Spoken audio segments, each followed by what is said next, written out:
Someone is coming in with a confession that confirms your intuition. You felt it before there was evidence, before that. War words, before anything happened, and that's how you know this matters, because intuition does not shout, it whispers quietly, persistently, until you either listen or suffer the consequence of ignoring it. You sense the tension that didn't belong to you, a hesitation in their voice, a pattern that didn't align with the story they were telling, something unfinished, something unresolved, something unspoken. And now, without you chasing, demanding, or forcing clarity, someone is coming toward you with a confession. Not because you were right, but because truth can only stay buried for so long. The unconscious does not lie. Even when the conscious mind tries desperately to, it does not care about appearances, social harmony, or the stories people tell to survive. Its only function is balance. And when balance is disturbed, it begins to move quietly at first, then insistently toward truth. Most people believe they hide things successfully. They think if something is not spoken, it is controlled. If it is denied, it is neutralized.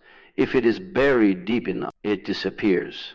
But the unconscious operates by a different logic. What is buried is not gone, it is active. Shapes behavior, emotional reactions, tone, timing, and choice long before it ever becomes a thought. Truth suppressed does not become silent, it becomes symbolic. It leaks through dreams, slips out in contradictions, shows up as anxiety without a clear cause. It reveals itself through overreactions, avoidance, and strangely charged moments where the response never quite fits the situation. This is why people often say, I don't know why I did that. They do know, but not consciously. The unconscious already made the decision long before the mind tried to explain it. When someone avoids truth, their inner world begins to split. One part maintains the narrative. Another part remembers what is real, and that inner division creates tension.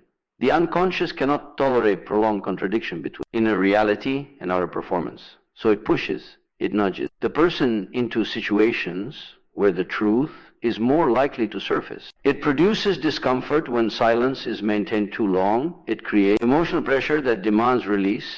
This is not morality, it is mechanical. The psyche seeks wholeness. That is why secrets feel heavy. Not because of fear of being discovered, but because the unconscious is carrying a load the conscious mind refuses to acknowledge the longer. The truth resisted, the more energy it consumes, and eventually cost of repression becomes greater than the cost of exposure. This is when people begin to self-sabotage. They speak too much or too little. They provoke conversations they claim they want to avoid. They place themselves in situations where confession becomes almost unavoidable. They accidentally reveal things they feel compelled to explain, justify, or unburden themselves without fully understanding why. The unconscious is steering, and it does not do this gently forever. If truth is ignored long enough, the unconscious escalates. What begins as intuition becomes anxiety. What begins as discomfort becomes restlessness. What begins as inner tension becomes outward chaos, relationship, strain, sleep suffers, the body reacts. Because when truth is denied psychologically, it is often expressed physically. This is why the body often knows before the mind admits. Tightness in the chest, a sense of dread without a clear source, an unshakable feeling that something is off. These are not random sensations, they are messages. The unconscious does not communicate. In language, it communicates in signals. And when a person continues to ignore those signals, the unconscious finds other routes. It uses emotion, it uses repetition, it uses confrontation, it uses timing that feels inconvenient or dramatic. This is why confessions often arrive late, not because the person finally decided to be honest, but because the unconscious finally overpowered resistance. The truth demanded expression, and the psyche could no longer contain the contradiction. What's important to understand is that this movement toward truth is not about goodness or virtue. It is about integration. The psyche cannot remain divided without consequence. What is split seeks reunion. What is denied seeks recognition. What is hidden seeks light. And this movement is inevitable. You cannot outthink it. You cannot discipline it away. You cannot suppress it indefinitely through willpower or distraction. The unconscious is older than reason and far more patient. It waits. And while it waits, it observes. It tracks the emotional cost of denial. It measures the growing imbalance. And when the moment is right, when resistance weakens, when pressure peaks, it moves decisively. That movement may look like a confession, or a breakdown, or a sudden realization that changes everything, or an irreversible choice that shocks even the person making it. But it is never random. It is the psyche restoring alignment between what is known and what is lived, between what is felt and what is admitted, between inner reality and outer action, because the unconscious always moves toward truth, even when the conscious mind is still trying to negotiate with illusion, delay responsibility, reinterpret reality, or pretend that silence is the same as resolution and that avoidance is the same as peace, and that time alone can dissolve what was never truly faced in the first place. Intuition is not a feeling that appears without cause. It is the psyche communicating faster than thought, before logic arranges evidence, before reason forms conclusions. The psyche already knows. Intuition is that knowing unfiltered, unpolished, and often inconvenient. The mind is trained to demand proof. It wants facts, timelines, explanations, but the psyche does not work in arguments. It works in patterns, sensations, and meaning. Intuition arises when the psyche recognizes a pattern the conscious mind has not yet assembled. This is why intuition often feels vague but persistent. It doesn't arrive as a clear sentence. It arrives as a tension, a hesitation, a sense that something doesn't align. Even when everything looks acceptable on the surface, the psyche notices discrepancies long before the intellect admits them. Most people are taught to distrust this. They are told intuition is irrational, emotional, unreliable. So they override it with logic, politeness, and optimism. They explain away the discomfort. They rationalize what feels wrong. They tell themselves they are overthinking or being sensitive. But intuition does not disappear when ignored. It waits. The psyche does not argue, it repeats. What is not heard returns with greater intensity. What is dismissed comes back through emotion. What is suppressed surfaces through anxiety, restlessness, or an unshakable sense of unease. This is because intuition is not separate from the psyche. It is one of its primary voices. It speaks through the body, through affect, through sudden clarity that feels more like recognition than discovery. When intuition activates, it is the psyche signaling that something meaningful is happening beneath awareness. Intuition often becomes strongest in moments of emotional significance, love, fear, attachment, loss. These experiences lower the defenses of the rational mind and allow deeper perception to emerge. The psyche becomes alert, scanning for coherence between words, actions, and emotional tone. That's why intuition notices inconsistencies others overlook. A smile that doesn't reach the eyes, a pause that lasts too long. An explanation that answers the question but avoids the truth.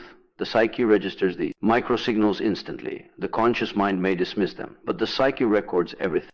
This is also why intuition is rarely neutral. It carries emotional weight, not because it is biased, but because meaning is emotional by nature. The psyche does not separate information from feeling. What matters is felt, not merely understood. When intuition speaks, it often creates discomfort. It disrupts comfort. It challenges narratives we want to believe.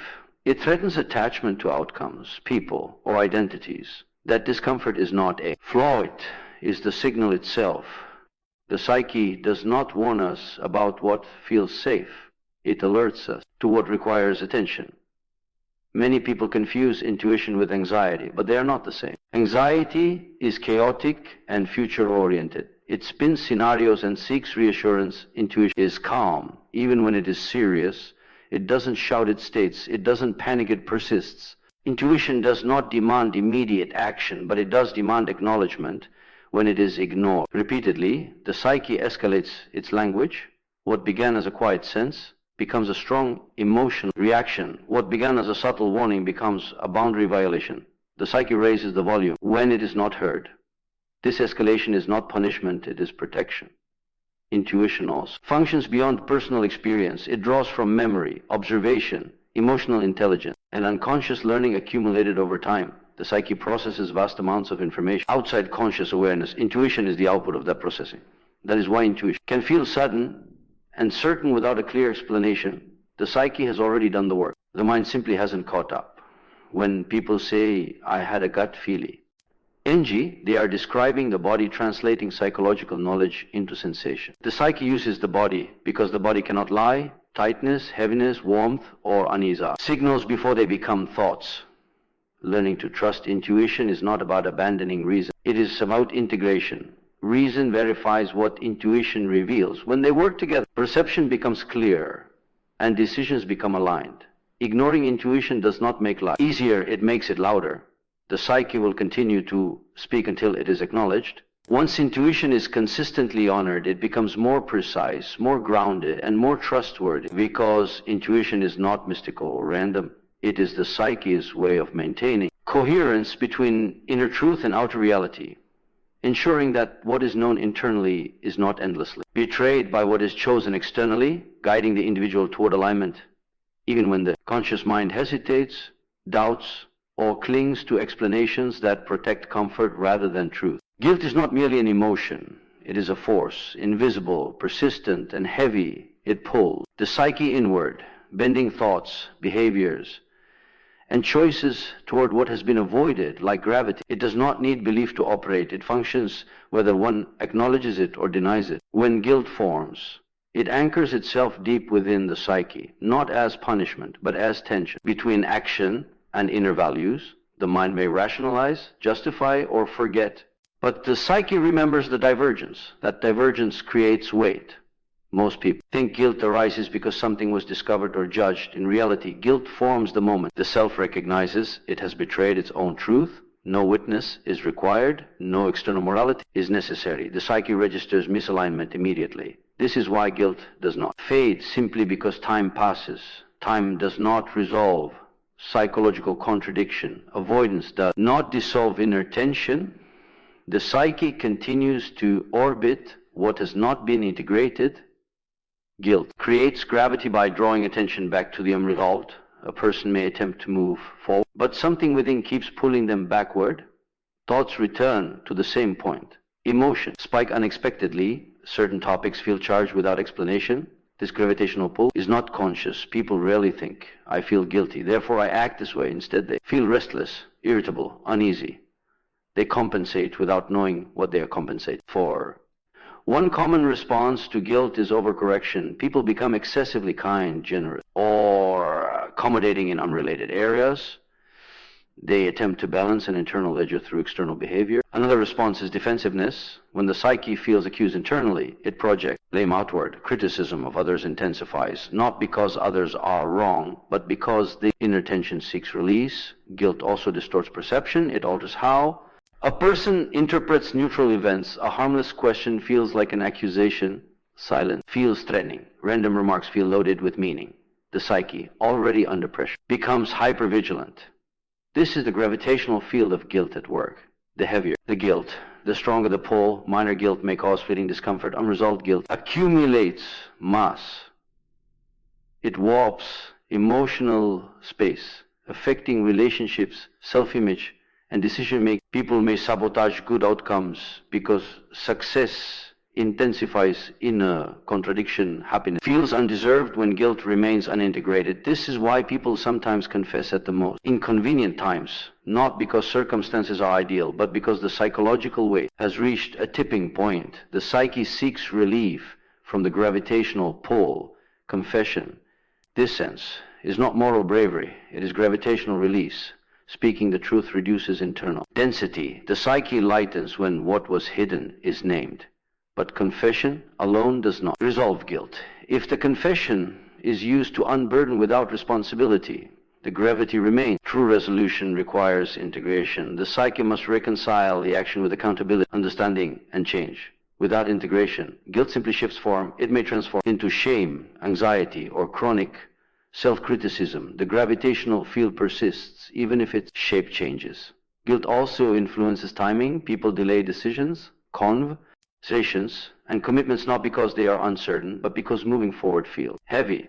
Progress requires confronting what has been avoided. The psyche resists acceleration when unresolved weight remains behind. This is why some individuals feel stuck without understanding why. They are not blocked externally, they are anchored internally. The psyche does not punish through guilt, it signals through it. Guilt points to what requires attention, repair, or acknowledgement. It is the psyche's way of saying something is incomplete. When guilt is listened to rather than suppressed, it loses its gravitational force. The weight decreases when responsibility is taken, when truth is spoken. When behavior aligns with values, the psyche regains balance. But when guilt is denied, it grows heavier, it demands more energy to avoid. It pulls harder on emotion and behavior. It bends life around itself. And so people orbit their unresolved truths, mistaking restlessness for boredom, irritability for stress, and emotional heaviness for circumstance, unaware that the gravity shaping their inner world is not external pressure, but the unintegrated guilt drawing everything back toward what has not yet been faced, acknowledged, or brought into conscious alignment with who they know themselves to be. Confession is often mistaken for bravery. People applaud it as strength, honesty, or moral awakening, but psychologically, confession rarely begins with courage. It begins with pressure. It begins when the inner strain of holding something becomes heavier than the fear of releasing it. The psyche is not built to contain prolonged contradiction. When a person lives with a truth they refuse to acknowledge, they create an internal split. One part maintains the outer image. Another part carries the hidden reality. That split requires constant energy to sustain. Confession is the moment the psyche can no longer afford the cost, long before words are spoken. The body feels the burden, sleep becomes restless, the mind loops, emotions surge without clear cause, the person becomes irritable, withdrawn, or unusually defensive. These are not random changes, they are signs of internal overload.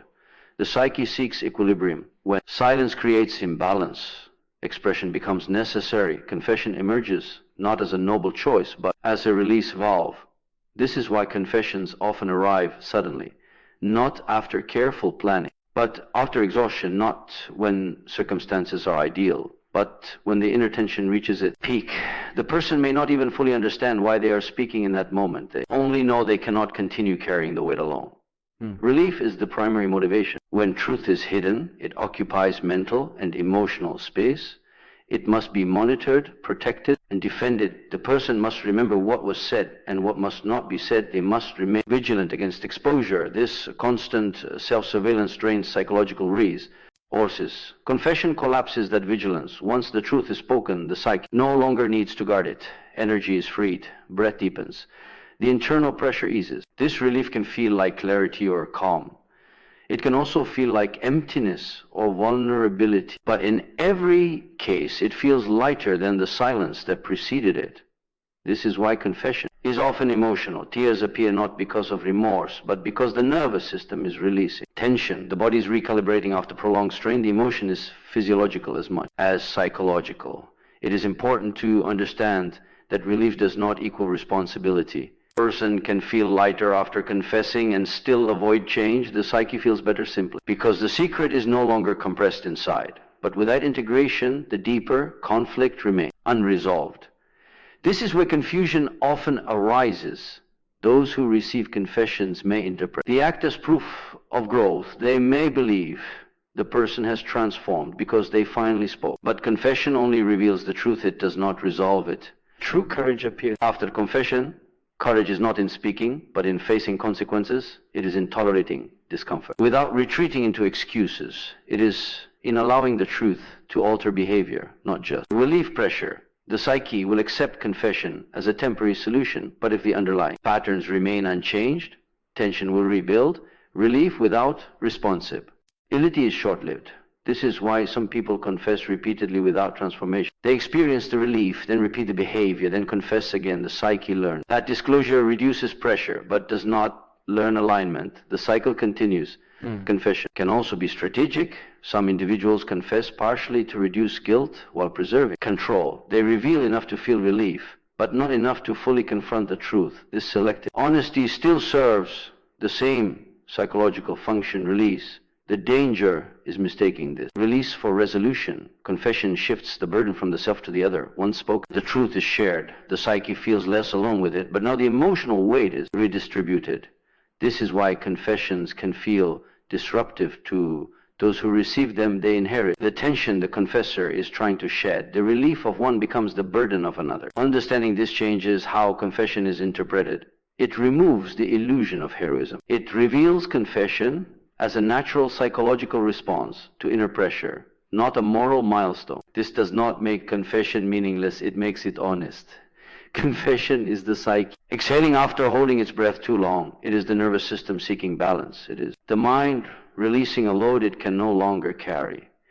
And while it may look like courage on the surface, its true origin is the human need for psychological relief when silence becomes is unsustainable, when inner contradiction grows too heavy to manage, and when the truth demands expression not as an act of virtue, but as a necessary release from the unbearable weight of holding it alone. Inner conflict begins quietly. It starts as a subtle tension between what is felt and what is allowed, between what is known and what is admitted. At first, it is manageable. The psyche compensates, it rationalizes, delays, and distracts, but inner conflict does not remain static. It accumulates. Every time a person acts against their inner truth, the psyche records it, not as memory alone, but as pressure. Each contradiction adds weight to an already strained system. Over time, this pressure reshapes thought, emotion, and behavior.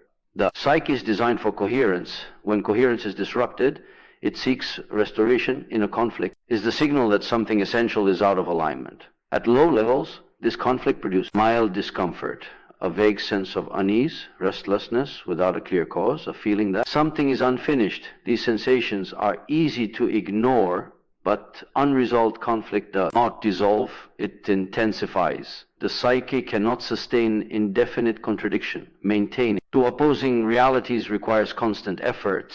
One reality is lived outwardly, the other is carried inwardly. The energy required to maintain this split grows over time.